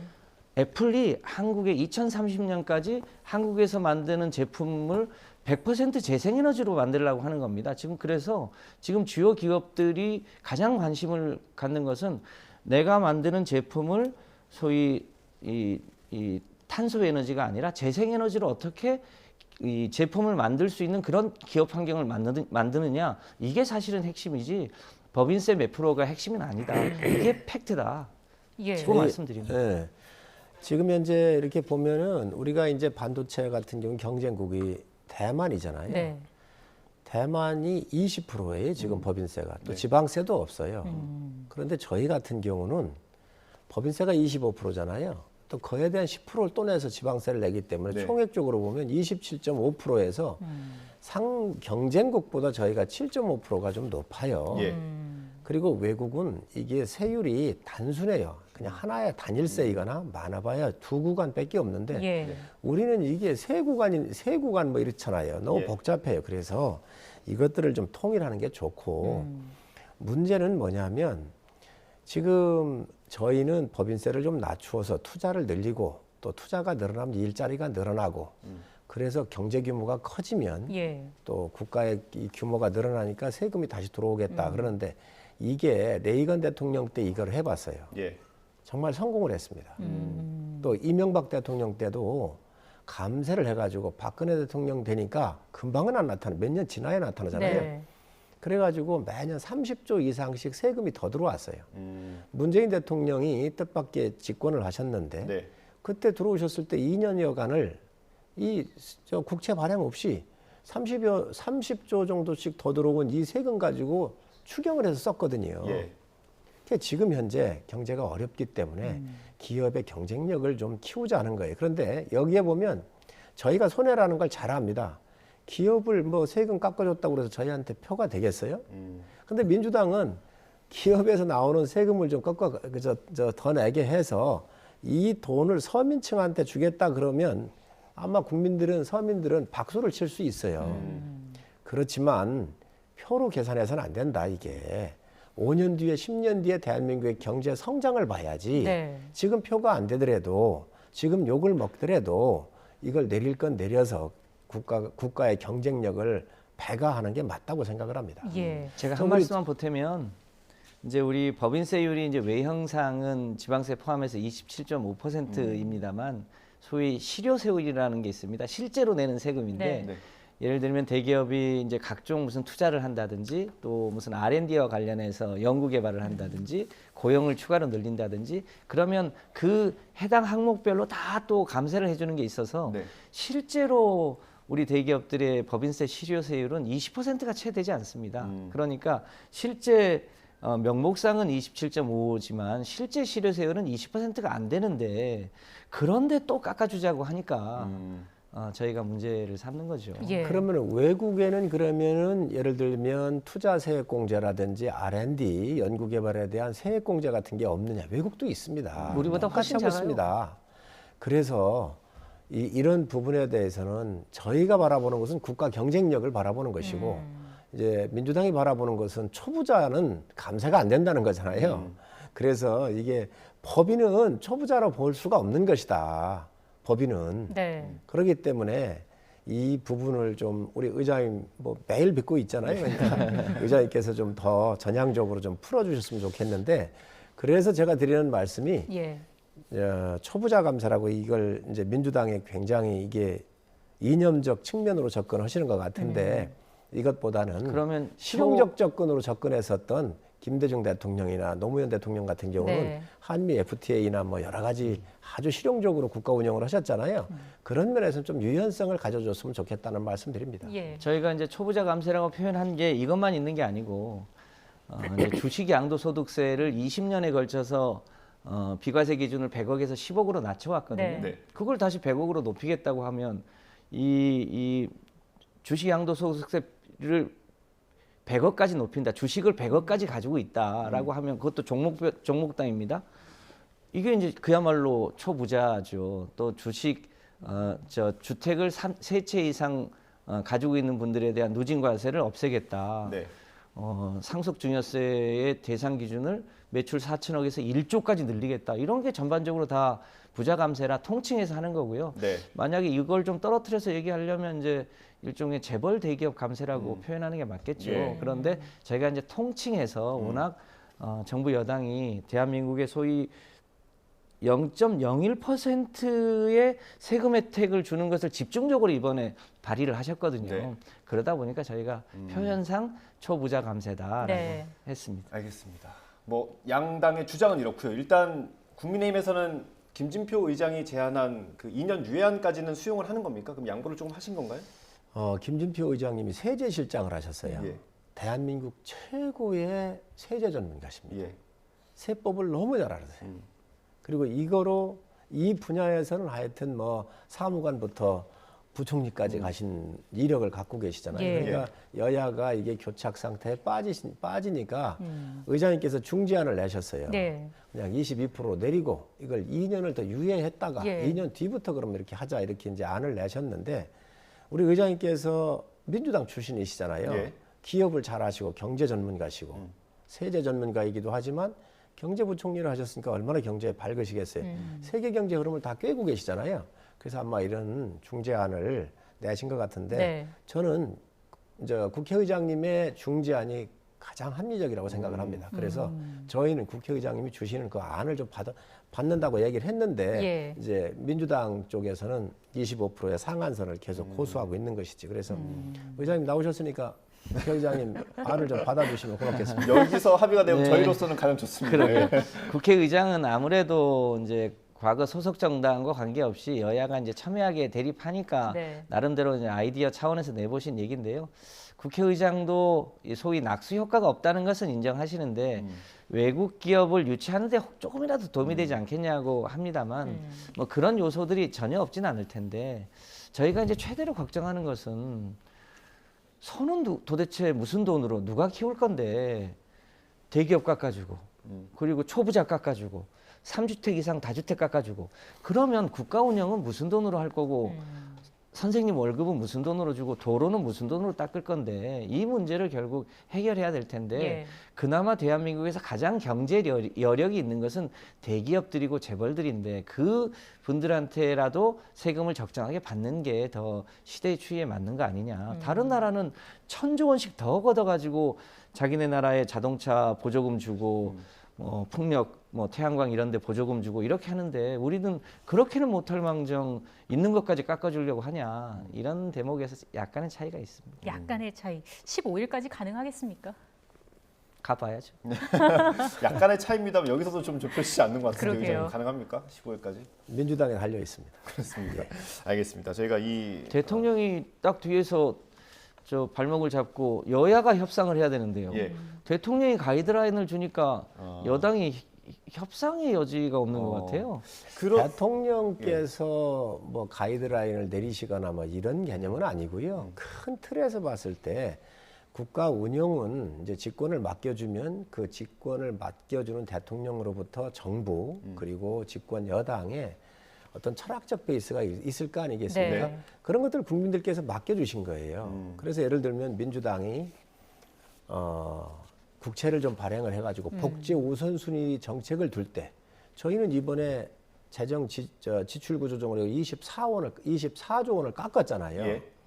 그렇게 아꼈단 말이죠. 우리는 아껴서 국가를 튼튼하게 하자고 하는 게 저희가 갖고 있는 철학이에요. 예. 또 민주당은 복지 같은 거 이런 걸 많이 해가지고 좀 쓰자고 해서 국채를 막 발행을 하잖아요. 그렇지만 집권을 했었을 때 저희가 민주당이 그런 국채 발행하고 할 때 저희가 반대 의견을 냈어요. 그렇지만 민주당 끝까지 한다고 할 때 저희가 그걸 뭐 죽자사자 반대는 안 했단 말이죠. 왜? 네. 권력을 운영하는 쪽이 민주당이기 때문에 국민께서 위임을 했기 때문에 네. 이번도 마찬가지라는 거지요. 그래서 저희가 아껴 쓰고 또 복지 같은 데는 저희가 충분히 이번에 예산 서민 같은 경우 예산 반영을 많이 해놨습니다. 예. 그러면서도 또 국가 경쟁력을 위해서 이러는 부분이 있으니 좀 도와주십사는 말씀이죠. 저희가 시간이 많이 흐르긴 했는데 이건 꼭 궁금해가지고 여쭤봐야 될 것 같아요. 그 고위당정 있지 않았습니까? 그 자리에서 법인세 2년 유예안도 혹시 논의가 됐습니까? 그러면? 저희가 논의할 사항이 아닙니다. 이미 국회의장님께서 내놓은 아니고요.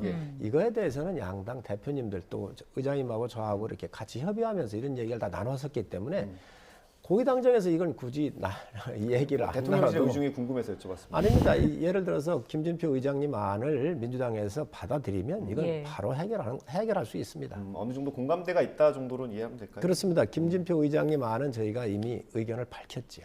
저희가 좀 섭섭한 건 이런 겁니다. 법인세 말고도요. 이번에 쟁점이 됐던 법안이 굉장히 많이 네. 있었습니다. 금투세도 저희가 뭐 여러 가지 이제 유예 조건을 붙였었는데 그것도 이제 수용을 안 하시고 종합부동산세도 처음엔 쟁점이 많았는데 저희가 굉장히 정부안을 많이 수용을 한 바 있습니다. 네. 이제 양도소득세 관련해서도 저희가 사실은 굉장히 양보하기 어려운 선까지를 포함해서 상당 부분을 양보를 했거든요. 예. 그러니까 저희로서는 양보할 수 있는 최대치를 거의 양보를 했는데 예. 이게 이제 물에 빠진 사람 건져놨더니 이제 보따리까지 내놔라. 간을 내놨더니 쓸개까지 내놔라. 지금 이런 형국이거든요. 이미 저희가 굉장히 많은 것을 양보했는데 그 양보한 것은 이제 뭐 기본이고 추가로 더 양보를 해라. 네. 완전히 보따리까지 다 내놔라. 지금 이렇게 하고 있는 거거든요. 이제 그런 면에서 아니 이렇게까지 양보했는데 또 양보하라는 게 맞냐? 이제는 우리도 양보할 만큼 양보했으니 정부 여당도 이 정도 선에서 서로 합의 조정해서 예. 하는 게 맞지. 끝까지 더 내놔라라고 하는 게 맞냐? 이런 아쉬움과 섭섭함이 있습니다. 네. 이제 우리 의장님 섭섭하시다고 그러시는데 또 섭섭하실 수도 있어요. 그런데 요걸 보면 이제 간 쓸개까지는 저희가 달라고 안 할 테니까 걱정하지 마시고 제자리를 좀 찾게 해야 되겠다. 그래서 무슨 얘기냐면 세제가 부동산이 막 폭등을 할 때 징벌적으로 한 거예요. 부동산을 잡기 위해서. 26번의 대책을 내놨어도 실패를 했잖아요. 그러니까 집을 많이 가지고 있는 사람들 뭐 중과해가지고 세금으로 다 해가지고 집을 못 갖고 있겠다. 이렇게 한 정책의 원칙이었단 말이죠. 예. 그래서 이게 예를 들면 세 채 이상의 갖고 있는 사람들은 중과를 하더라도 한 채나 두 채 갖고 있는 사람은 정상으로 돌리자는 거예요. 그래서 이게 정상 과정에 있는 것이고 이 법인세도 노무현 대통령 때 초부자라고 그래서 거기에다가 100세계에다가만 핀셋으로 증세를 해놓은 겁니다. 예. 이게 문재인 정부 때. 문재인 정부 때. 문재인 대통령 때에 100세계 기업에다가만 3%를 더 올려서 세금을 더 많이 부과해 놓은 거예요. 그래서 이런 부분을 세제를 이제 세금이라고 하는 것은 얇고 넓게 해서 국가가 이 징수하는지 안 하는지 모를 정도로 느끼게 하면서 많이 걷는 게 국가의 세금 정책이잖아요. 그렇기 때문에 이런 부분들에 대해서 좀 정상의 과정으로 놓자하는 거거든요. 그렇기 때문에 이제 바라보는 시각의 차이는 있는데 어쨌든 올 예산안이 걸려 있으니까 우리 김성환 정책위원장님 잘 부탁드립니다. 이번에는 여당이 양보하실 차례라고 생각합니다. 저희는 참 많이 내놨습니다. 웃으시면서 양보를 안 하시는 것 같습니다. 일단 15일까지 국회의장이 여야가 협상을 하라고 한 상태니까요. 합의가 될 수 있을지 좀 지켜보도록 하고요. 다른 얘기로 좀 넘어가 보겠습니다.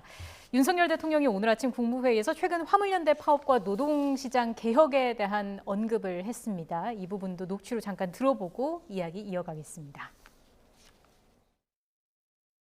우리 경제에 깊은 상처를 남기고 두 차례 업무 개시 명령이 발동된 후에야 이 파업이 끝난 것이 유감스럽게 생각합니다. 파업 기간 중 발생한 불법 행위에 대해서는 끝까지 책임을 물어야 할 것입니다. 폭력, 갈취, 고용 강요, 공사 방해와 같이 산업 현장에 만연한 조직적인 불법 행위 또한 확실히 뿌리 뽑아야 합니다. 제 임기 내에 불법과의 타협은 없을 겁니다. 국민 여러분과 함께 법과 원칙이 바로 서는 나라를 만들어 나가겠습니다.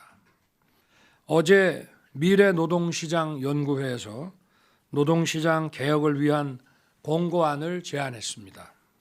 권고 내용을 토대로 조속히 정부 입장을 정리하고 우리 사회의 노동약자를 보호하기 위해 흔들림 없이 개혁을 추진해 나갈 것입니다. 네, 먼저 김 의장님 어떻게 들으셨습니까? 저는 법과 원칙을 강조하는 대통령님의 그 목소리가 국민들에게 어떻게 전달될까가 늘 걱정입니다. 왜냐하면 가장 가까운 김건희 여사 주가 조작과 관련해서 증거가 차고 넘침에도 불구하고 단 한 번도 수사하거나 조사하지 않고 있지 않습니까? 만약에 법과 원칙을 지키려면 그 부분부터 엄격해야 된다고 생각하는데 정작 자기 부인과 자기 장모에 대해서는 하나도 조사하지 않으면서도 노동자는 마치 뭐 적인 것처럼 그렇게 엄단하겠다고 하면 그런 법과 원칙의 공정성과 정의가 바로 서겠습니까? 국민들이 그걸 신뢰하겠습니까? 정말로 그 법과 원칙을 지키려면 그 법이 만인에게 평등하다고 하는 것을 먼저 좀 보여주시고 그러면서 다른 뭐 화물 노동자가 됐든 다른 데에 됐든 그것을 하는 게 맞죠. 저는 그 문제부터 대통령이 바로 잡으셔야 국민들에게 그 법과 원칙에 대한 소구력이 생길 거다 이렇게 판단합니다. 그 김건희 여사 자꾸 이렇게 또 장모 얘기를 하고 하는데 문재인 정부의 검찰에 의해서 정말 먼지 털이오듯이 다 털었습니다. 지금 당장이라도 증거 있으면 내놓으십시오. 왜 그 당시에 그 검찰이 윤석열 검찰총장 탄압할 때 왜 기소를 못했겠습니까? 지금 이게 이제 불리하면 민주당이 김건희 여사를 자꾸 뭐 물고 들어가고 이렇게 하는데 이건 정말로 아마 국민들께서 다 알고 계신 거예요. 예. 당시 권력을 쥐고 있던 게 민주당 정부였고 그 이정수 검사장에서부터 다 친문 검사들로 다 했던 분들 아닙니까? 네. 그래서 이걸 얘기하는 건 저는 맞지 않다고 보고 예. 이 화물연대 그렇습니다. 설계가 잘못돼 있어요. 제가 보니까. 그래서 구조의 틀을 바꿔야 돼요. 무슨 얘기냐? 안전 운임자라고는 말도 잘못됐습니다. 표준 네. 운임자가 맞습니다. 표준의 이 운임을 만들어서 예. 그로부터 뭐 밑에 금액을 너무 낙찰 금액을 하향으로 쳐가지고 여기에서 일하시는 화물 기사들의 수입이 적다든지 한다고는 문제가 있어요. 네. 금액만 높여주면 안전이 확보되는 줄 알았잖아요. 예. 해보니까 사망 사고가 줄지를 않습니다. 네. 아니 돈만 많이 줘가지고 사고 안 나면 무조건 올려줄 수도 있는 거겠지요. 예. 그런 상황이 아니라는 거예요. 그래서 설계부터가 잘못되어 있습니다. 그리고 화물 이 물류라고 하는 이 국가의 시스템을 놓고 볼 때에 이거가 근본적으로 설계가 잘못되어 있기 때문에 이 설계를 전체적으로 다시 한번 봐야 되겠다는 거예요. 구조개혁적 측면에서. 예. 예를 든다고 한다면 이게 면허 장사하는 사람도 있잖아요. 지금 면허판을 예. 50개, 100개씩 갖고 있는 사람이 있습니다. 이 사람들이 이 차주들, 네. 화물 기사들이 자기 차를 사가지고 1억, 2억, 3억씩 되는 차를 사가지고 오면 이 면허를 하나 대여해 주는 거예요. 붙여주는 거예요. 그리고 거기 2천만 원, 3천만 원씩 받고 있는 거 아닙니까? 이거를 왜 이분들이 부담을 해야지요? 이런 이제 그분들한테 이득이 가야 될 거 아니에요. 그래서 구조적인 전체의 문제가 있다 이거. 예. 그러니 우리가 이번 기회에 물류라고 하는 것은 국민 겁니다. 예. 대한민국 경제입니다. 대한민국 경제 중에서도 사람의 인체의 혈관과 같은 거잖아요. 그렇기 때문에 이 구조개혁을 한번 좀 봐야지 예. 이게 뭐 일몰제 3년 연장한다고 해서 끝날 문제가 아니기 때문에 예. 근본의 문제를 우리가 한번 제대로 보고 예. 이 물류라고 하는 시스템에 대해서 국가가 어떻게 해야 되는지 한번 고민해 볼 필요가 있다고 생각을 합니다. 예. 화물 노동자 문제는 뭐 잘 아시겠지만 작년 그러니까 올해 6월 달에 1차 파업이 있었지 않습니까?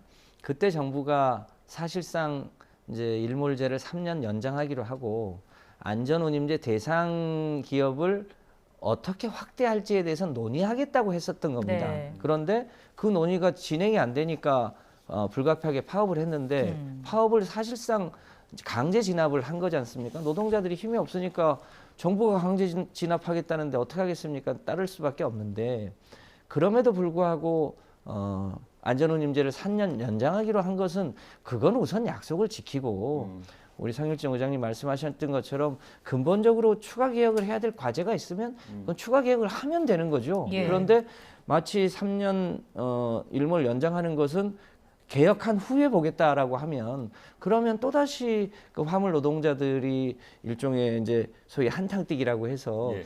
많이 싫고 또 오래 근로해야만 이 수익이 생기는 그 구조로 돌아가면 이거는 다시 과거로 돌아가는 거 아니겠습니까? 이제 그런 면에서 약속은 지키고 네. 또 혹시 추가로 개혁해야 될 과제들이 있으면 그것은 개혁해 나가면 되는 일이지 이참에 아예 무슨 뿌리를 뽑겠다 뭐 마치 뭐 북핵에 비교한다든지 마치 노동자들을 국민임에도 불구하고 그걸 무슨 주적 다루듯 하는 것은 정부가 해야 될 도리가 아니다 예. 이렇게 봅니다. 우리가 이걸 한번 봐야 돼요. 화물연대가 정권에 관계없이 늘상 정권이 들었으면 그저 때법으로 국민 불편하게 만들어가지고 정부를 굴복시켰어요.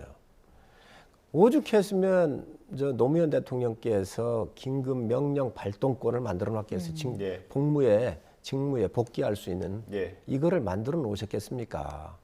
그때도 그랬고 지금까지 계속해서 온정주의에 의해서 이분들 그냥 적당한 타협선을 왔던 거거든요.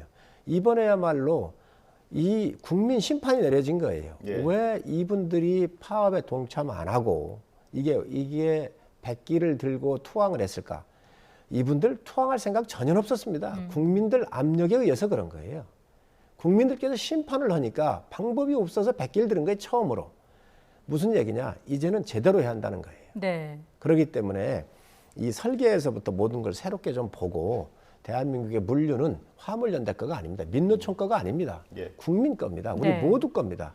여기에 기간 동안에 4조 원씩 적자를 내고 대한민국의 이 혈관을 막혔다고 한다면 막았던 것에 대해서 사과를 하고 저는 이 부분에 대해서 근본적인 문제를 다시 한번 논할 때가 됐다고 생각을 하고 우리 의장님께서 말씀하신 3년 이 부분 얘기를 하셨는데 이런 부분도 전체를 다 놓고 그중에 일부로 놓고 같이 검토를 한번 해봐야 한다고 생각을 합니다. 알겠습니다. 계속해서 좀 많은 논의와 대화가 좀 필요한 사안이 아닐까 싶습니다. 두 분 말씀 여기서 마무리하겠습니다. 지금까지 성일종 국민의힘 정책위의장, 김성환 더불어민주당 정책위의장과 함께했습니다. 고맙습니다. 네, 감사합니다. 네, 고맙습니다.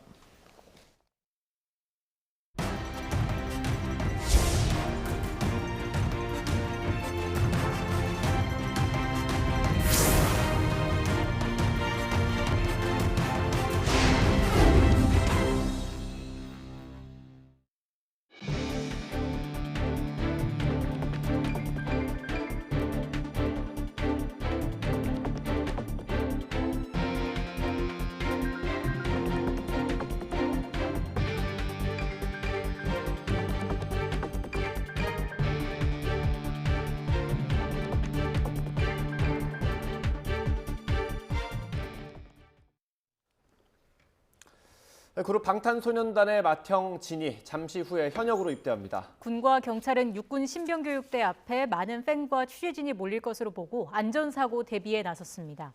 현장에 나가 있는 취재기자 연결하겠습니다. 차정윤 기자. 네, 경기도 연천에 있는 신병교육대 앞에 나와 있습니다. 네, 현장 분위기 어떻습니까? 네, 추운 날씨지만 이른 아침부터 이곳에는 전 세계 각지에서 모인 팬들로 북적이고 있습니다. 하지만 우려했던 팬들로 인한 혼잡은 현재까지는 없습니다. BTS 멤버의 첫 입대인 만큼 국내 언론은 물론 외신까지 진의 입소 순간을 포착하기 위한 취재진의 열기도 상당합니다. 어젯밤 연천에 도착해 하루를 묵고 진을 기다리고 있는 팬도 있었는데요. BTS의 팬 아미의 응원 들어보시죠. 혜택이 많을 거라고는 다 하는데 그거 없이 똑같이 대우를 해줬으면 좋겠고 밥도 잘 먹었으면 좋겠고 또 잦은 행사나 만약에 그런 게 있으면 얼굴 비춰줬으면 좋겠습니다. 정확한 입소 시간은 알려지지 않았지만 통상적인 장병들의 입소가 낮 1시부터 2시까지 이뤄지는 만큼 진도 잠시 후 모습을 드러낼 것으로 보입니다. 다만 안전사고를 우려해 별도의 인사나 행사 없이 차에 탑승한 채 들어갈 것으로 보입니다. 입소를 하루 앞둔 어제 진은 팬 커뮤니티에 짧게 자른 머리 사진을 공개했습니다. 입대 당일인 오늘 아침에도 이제 커튼콜 시간이다라면서 짧은 소감을 밝혔습니다. 진은 올해 만 30살로 BTS 멤버 가운데 가장 나이가 많은데요. 현행 병역법에 따라 대중문화예술 분야 우수자로 올해 말까지 입영이 연기된 상태였지만 지난달 입영 연기 취소원을 제출해 연내 입대가 확정됐고 오늘 입대를 하게 된 겁니다. 진은 오늘 입소 후 다른 입영장정 200여 명과 함께 5주 동안 기초 군사훈련을 받은 뒤 육군 현역병으로 자대 배치를 받게 됩니다. 네, 혹시 모를 안전사고에는 어떻게 대비하고 있습니까? 네, 군과 경찰은 오늘 현장에 팬과 취재진 수백 명이 몰릴 것으로 대비하고 있습니다. 우선 군 당국은 현장 안전 통제를 위해 지자체 등 유관기관과 함께 종합 상황실을 운영하고 있습니다. 경찰도 현장에 300명가량이 배치가 됐는데요. 차량 혼잡을 최소화하고 정체 구간이 발생하면 우회로로 안내하는 등 교통량 분산을 유도하고 있습니다. 아울러 소방당국에서도 80명이 배치됐고 응급환자 발생에 대비해 구급차를 대기시키고 있습니다. 앞서 진은 군입대 관련 소식이 알려지자 팬 커뮤니티에 현장에 오면 위험할 수 있다며 오지 말아달라고 팬들에게 메시지를 남겼는데요. 소속사 빅히트 뮤직도 오늘 별도의 공식 행사가 없다며 안전사고 예방을 위해 마음으로만 응원해달라고 당부하기도 했습니다. 지금까지 연천 5사단 신병교육대 앞에서 YTN 차정은입니다. 마스크 투혼을 펼치며 월드컵 16강을 이끈 벤토의 캡틴 손흥민이 소속팀 토트넘으로 복귀합니다. 손흥민은 오늘 오전 9시 20분쯤 뿔테 안경과 갈색 코트 차림으로 인천공항 출국장에 도착했습니다. 손흥민은 출국장에 모인 팬들에게 30분 넘게 사인을 해주고 인사를 하고 떠났습니다. 토트넘은 박싱데이인 26일 브렌트포드 원정으로 EPL 일정을 다시 시작합니다. 용산 대통령실 1층 로비에 카타르 월드컵 16강에 진출한 축구대표팀의 대형 사진과 기념품이 전시됐습니다. 대통령실은 지난 8일 청와대 환영 만찬단 시 선수들이 직접 사인한 포토월을 비롯해 손흥민 선수가 윤석열 대통령에게 선물한 포르투갈전 주장 완장, 사인볼과 축구화, 유니폼 등을 진열했다고 설명했습니다. 대형 사진 양측에 모니터도 설치해 대표팀 선수들의 골 장면과 환영 만찬 당시의 모습도 볼 수 있게 했습니다. 서울시가 전국 장애인 차별철폐연대 지하철 탑승 시위와 관련해 무정차 통과를 예고한 첫날인 오늘 시위가 진행됐지만 지하철도 정상적으로 운행됐습니다.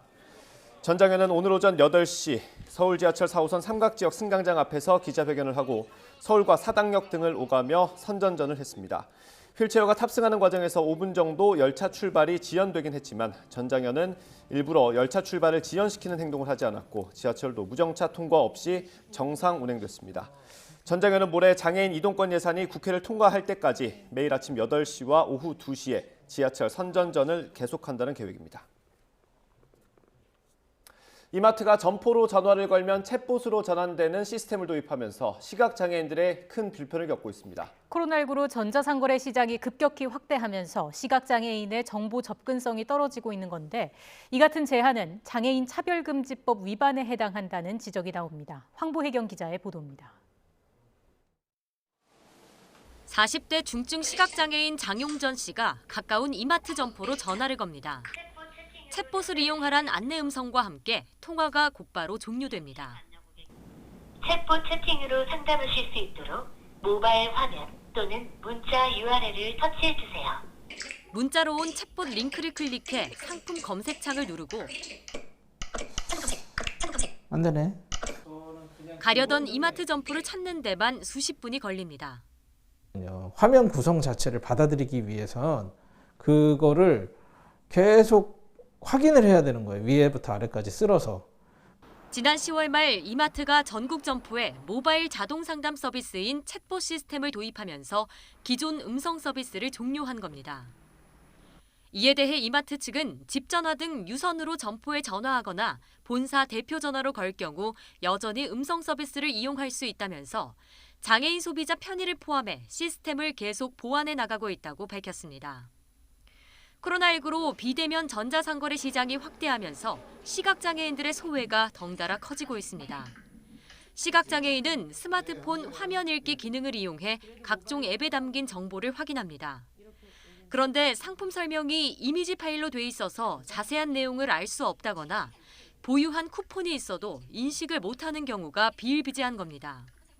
그걸 클릭해야 쿠폰 적용이 되는데 클릭이 안 되게 돼 있는 거예요. 40대, 50대, 60대로 갈수록 앱 쓰는 걸 이제 포기하고 이는 장애인에게 정당한 편의를 제공하라는 장애인 차별금지법 위반에 해당한다는 목소리가 나옵니다. 그 디지털 전환 가속화로 많은 정보가 시각화되고 있습니다. 시각장애인에게 정보 접근이 점점 더 어려워지고 있는 건데요. 이런 식의 정보 접근 제한은 명백한 장애인 차별금지법 위반 행위입니다. 장애인과 고령층에겐 디지털 전환이 단순한 적응의 문제를 넘어 생존과도 직결될 수 있는 만큼 다양한 형태의 정보 제공이 필요하다는 지적입니다. YTN 황보혜경입니다. 교육부가 고등학교 1학년을 포함해 모든 학년의 내신을 절대평가로 바꾸는 방안을 검토합니다. 앞서 지난해 8월 고교 학점제 이행 계획을 발표하면서 고등학교 2, 3학년만 절대평가를 적용한다고 했는데 1학년까지 확대할 수 있는 겁니다.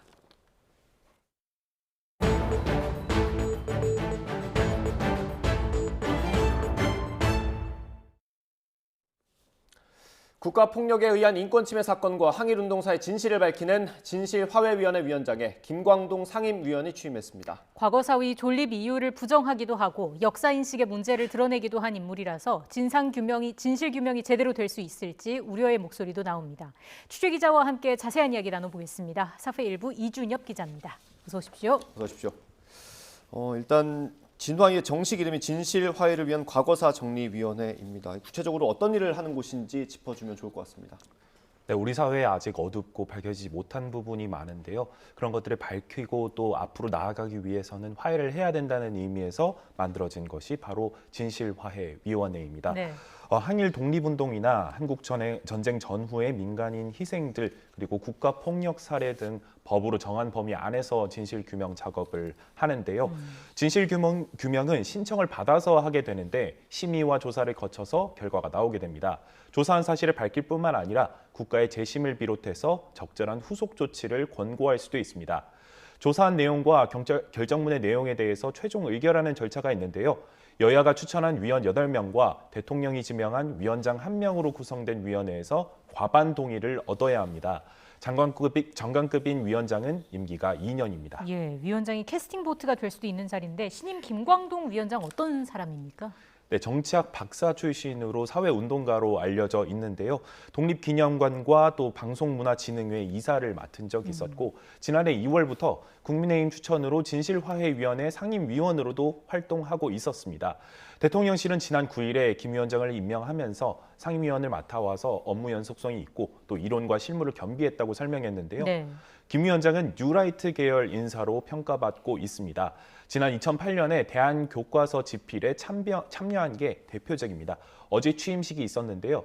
김 위원장은 단 하나의 억울한 피해도 진실규명 없이 남겨지지 않도록 단 하나의 진실 왜곡도 발생하지 않도록 조사 업무에 충실히 임하겠다고 각오를 밝혔습니다. 네, 김광동 신임 위원장. 그런데 직접 취재한 내용이죠. 이게 막상 과거에는 과거 사위를 부정했다고요? 네, 여러 차례 그런 생각을 밝혔습니다. 우선 지난 2009년에는 대한민국 파괴하는 과거사위 정리하라는 기고문을 통해서요. 과거사위가 애초부터 불필요했고 존립해야 할 이유가 없다고 말했습니다.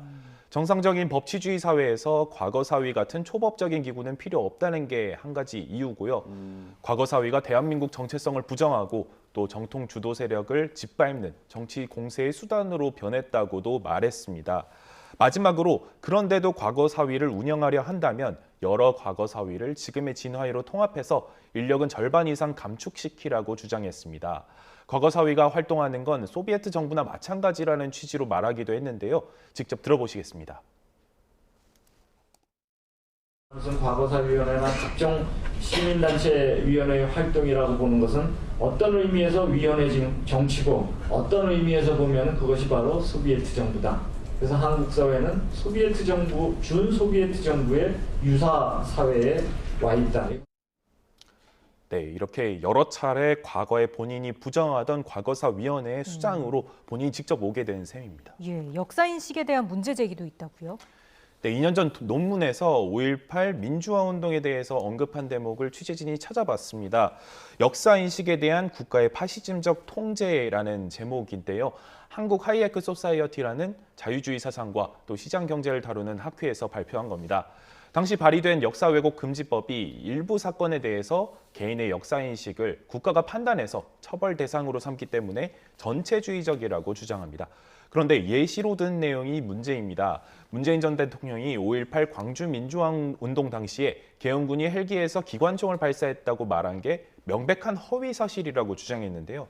역사 왜곡으로 처벌하려면 문 전 대통령부터 처벌해야 한다는 겁니다. 5.18 헬기 사격은 국과수 감정과 증언 등을 바탕으로 지난 2017년에 충분히 소명됐다고 사법부가 최초로 판결했습니다. 네, 또 다른 대목에서는 5.18 당시에 북한이 개입되었다는 의혹에 대해서 가능성이 있는데도 처벌 대상이 된다고 언급하는데요.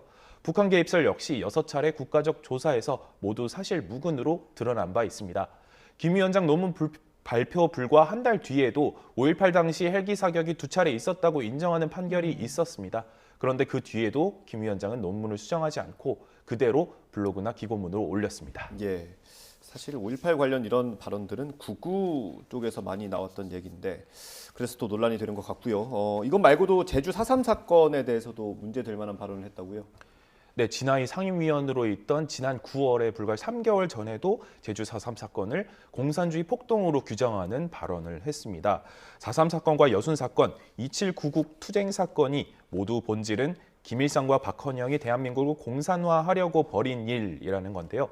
앞서 말씀드린 대한교과서에서도 4.3 사건을 남로당을 중심으로 한 좌파 정치 세력의 반란으로 규정합니다. 이 밖에 서북청년회 등 테러와 폭력을 자행한 과거의 극우 단체를 옹호하는 듯한 발언을 하기도 했습니다. 예. 직접 들어보시겠습니다. 소위 얘기해서 이 우익투사, 서북청년단이 수많은 사람들이 전쟁 세력에 맞서서 군인과 경찰을 지원하면서 맞선 사람들이 있습니다. 네, 논란이 많은데 본인 입장은 어떻습니까? 네, 어제 저희 취재진이 직접 만나서 김광동 위원장의 입장을 들었습니다. 논란이 많다고 저희가 운을 뗐더니 논란을 만들면 논란이 된다고 응수를 했고요. 5.18 민주화운동 관련 질문을 하자 5.18이 민주화운동이라는 생각에서 한 번도 벗어난 적이 없다고 일단 말했습니다. 그런데 5.18 당시에 헬기 사격은 입증되지 않았다는 입장만큼은 굽히지 않는 모습이었습니다. 예. 직접 들어보시겠습니다. 헬기 사격은 아직 규명 안 됐고 5.18에 물어보세요. 헬기 사격이 입증된 것인가? 5.18의 헬기 사격이 5.18 위원회에서 규명됐는가 확인해 보시죠. 네, 또 위원장은 진화위는 4.3이나 5.18 사건하고 무관하다 이런 주장도 했는데요. 이 역시 다시 들어보시겠습니다. 진실화해위는 4.3 사건이나 5.18 사건하고는 아무 관계가 없는 위원회입니다. 우리 법안 한번 읽어보세요. 4.3과 5.18이 우리가 관여하는 사항입니다. 네, 그런데 앞서 말씀드렸듯이 법에서 진화위가 4.3이나 5.18 사건도 모두 포괄할 수 있도록 되어 있고 1기 때는 관련 진상규명도 실제로 했었습니다. 네, 우려의 목소리가 많이 나올 것 같습니다. 어떻습니까? 네, 어제는 5.18 기념재단과 유족회에서 성명을 냈습니다. 윤 대통령이 김 위원장을 수장으로 앉힌 건 5.18 정신을 통한 국민 통합 가능성을 스스로 파기하는 것이라고 지적했습니다. 역사에 역행하는 조치라면서 임명 철회도 요구했습니다. 무엇보다 진화위의 진상규명을 신청한 분들이 걱정을 많이 했는데요. 당장 일부 사건의 경우에는 조사가 100% 끝나지 않았는데도 위원장 교체 전에 서둘러 발표를 하자고 보챈 경우가 있었고 그런 분위기를 감지를 했었고요. 진실규명 결정 의결이 새 위원장 취임 이후로 밀리면서 혹시 의결이 안 될까 봐 걱정했다는 사건 신청인들도 있었습니다. 또 얼마 전에 진화위 진실규명 결정을 받아낸 한 신청인은 저한테 김 위원장 취임 소식을 들은 다음에 과거사위 활동을 아예 끝내버릴 것 같다면서 강하게 한탄하기도 했습니다. 네.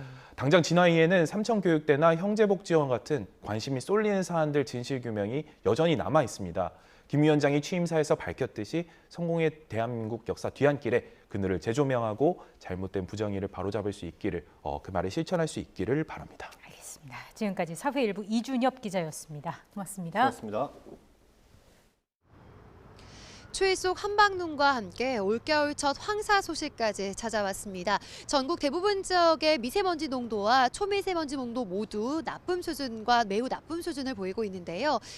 특히 수도권 지역을 중심으로는 미세먼지 농도가 300 마이크로그램을 웃돌면서 올해 첫 미세먼지 경보까지 내려졌습니다.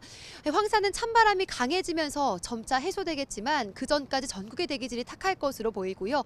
눈이 내리는 지역은 황사가 섞여 내릴 가능성까지 있습니다. 외출하실 때에는 우산 챙겨주시고요. 그리고 황사용 마스크도 꼭 착용해 주시기 바랍니다. 네, 먼저 눈 상황부터 살펴보도록 하겠습니다. 서해상에서 눈구름이 유입되며 현재 충청과 전북 지방에 산발적인 눈이 내리고 있는데요. 서울도 수도권 지역도 오후 3시를 전후로 눈이 시작될 것으로 보입니다. 강한 눈이 예상되는 충북과 강원 남부, 경북 북부에는 대설주의보가 발효됐고 경기 남부와 충남 지역에는 대설 예비특보도 내려졌습니다. 앞으로 경기 남부와 강원 남부, 충청 북부에 최고 10cm 이상의 큰 눈이 예상되고요. 그 밖의 지역에도 1에서 5cm의 눈이 내려 쌓이겠습니다. 서울 등 내륙 지역은 오늘 퇴근길 무렵부터 눈이 잦아들겠지만 서해안을 중심으로는 내일 오전까지 눈이 이어질 것으로 보입니다. 여기에 찬바람이 강해지며 날도 무척 추워지겠는데요. 경기 북동부와 강원 북서부에는 한파 경보가, 서울 등 그 밖의 중부와 전북, 경북 지역에는 한파주의보가 내려졌습니다. 따라서 오늘 서울 낮 기온은 3도, 대전 6도, 광주와 대구는 8도로 어제보다 1에서 3도가량 낮겠고요. 찬바람의 체감 온도는 이보다 3에서 5도가량 더 낮겠습니다. 내일은 전국적으로 영하 10도 안팎의 강력 한파가 찾아오면서 올겨울 가장 추운 날씨를 보이겠습니다. 이번 한파는 다음 주 초반까지 계속되는 가운데 목요일에는 중부 지방에 또 한 차례 눈이 내릴 전망입니다. 급격한 기온 변화로 인해서 건강에 적신호가 켜졌습니다. 당분간 옷차림 따뜻하게 해주시고 보온용품도 챙겨주시기 바라겠고요. 수도관 동파 사고가 발생할 위험이 큰 만큼 시설물 관리에도 각별히 신경 써주시기 바랍니다. 지금까지 YTN 홍나실입니다. 이상으로 뉴스앤이슈 마치겠습니다. 잠시 뒤에 더 뉴스가 방송됩니다. 시청해주신 여러분 고맙습니다.